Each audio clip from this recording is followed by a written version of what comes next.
ದೇವಸ್ಥಾನದಲ್ಲಿ ಶ್ರೀಮಂತನ ಮುಂದೆ ಊಟ ಇಲ್ಲ ಅಂತೇಳಿ ಭಿಕ್ಷೆ ಬೇಡಿದ್ರೆ ಅವನ ಕರುಳು ಕರಗಿ ದುಡ್ಡು ಹಾಕ್ತಾನೆ. ಇಲ್ಲಿ ಭಿಕ್ಷೆ ಅಲ್ಲ, ಕಾಲು ಹಿಡ್ಕೊಂಡ್ರು ಇಲ್ಲ, ಕೈ ಹಿಡ್ಕೊಂಡ್ರು ಇಲ್ಲ. ಪರಮೇಶ್ವರ ಹೇಳಿದ್ರು ಕಪ್ಪೌಟ್ ಆಡ್ತೀನಿ, ಸಿಎಂ ಇಲ್ಲಿ ಯಾಕೆ ಬರ್ತಾರೆ, ಯಾವ ಅಭಿವೃದ್ಧಿ ಆಗಿಲ್ಲ ಅಂತ. ನಿನಗೆ ಒಂದು 25 ಕೋಟಿ ಕೊಡ್ತೀನಿ ಅಂದ್ರು. ಭಿಕ್ಷೆ ಅಲ್ಲ, ಬ್ಲಾಕ್ ಫ್ಲಾಗ್ ಹಾಸ್ಟ್ ಮಾಡ್ತೀನಿ ಅಂದ್ರು. 5 ಪೈಸೆ ನನಗೆ ಬಂದಿಲ್ಲ. ಭಿಕ್ಷಿಕರಿಗಿಂತ ಕಡೆ ಆಗಿದ್ದೀವಿ ನಾವು MLAಗಳು.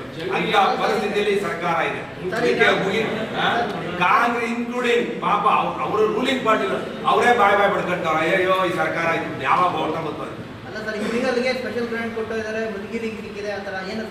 ಒಬ್ಬ ವ್ಯಕ್ತಿ ಬರಲ್ಲ. ಇದು ಇಡೀ ಕರ್ನಾಟಕದಲ್ಲಿ ಇರುವಂತ 200 ನಾನು ಕೇಳಪ್ಪ, ಅಲ್ಲಿ ಕುಣಿಗಲ್ಲು ಅಭಿವೃದ್ಧಿ ಆಗಲಿ ಸಂತೋಷ. ಏನಾದ್ರು ರಂಗನಾಥ್ಗೆ ತಾಕತ್ತಿದೆ, ಶಕ್ತಿ ಇದೆ ತರ್ತಾರೆ. ಮಧುಗಿರಿ ರಾಜಣ್ಣ ಶಕ್ತಿ ಇದೆ ತರ್ತಾರೆ. ನಾವು ಹೇಳೋದು ಎಲ್ಲ ಶಾಸಕರಿಗೂ ಅಟ್ಲೀಸ್ಟ್ ಸಮಾನತೆಯಾಗಿ ನೋಡಿಲ್ಲ ಅಂತ ಹೇಳಿದ್ರೆ ಒಂದು 50 ಭಾಗನಾದ್ರೂ ವಿರೋಧ ಪಕ್ಷ ಶಾಸಕರಿಗೆ ಎಲ್ಲ ಸರ್ಕಾರದಲ್ಲಿ ತೆಗೆದು ಕೊಟ್ಟಿದ್ದಾರೆ. ಇವತ್ತು ಏನು MLA ಲ್ಯಾಂಡ್ ನಮ್ಗೆ 2 ಕೋಟಿ ರೂಪಾಯಿ ವರ್ಷಕ್ಕೆ ಕೊಡ್ಬೇಕು, ಅದೇ 50 ಲಕ್ಷ ಬಂದಿಲ್ಲ. ಇನ್ನೊಂದು 30 ವರ್ಷದ್ದೇನೆ ನಮ್ಮ ಪರಿಸ್ಥಿತಿ ಹಿಂಗಿದೆ.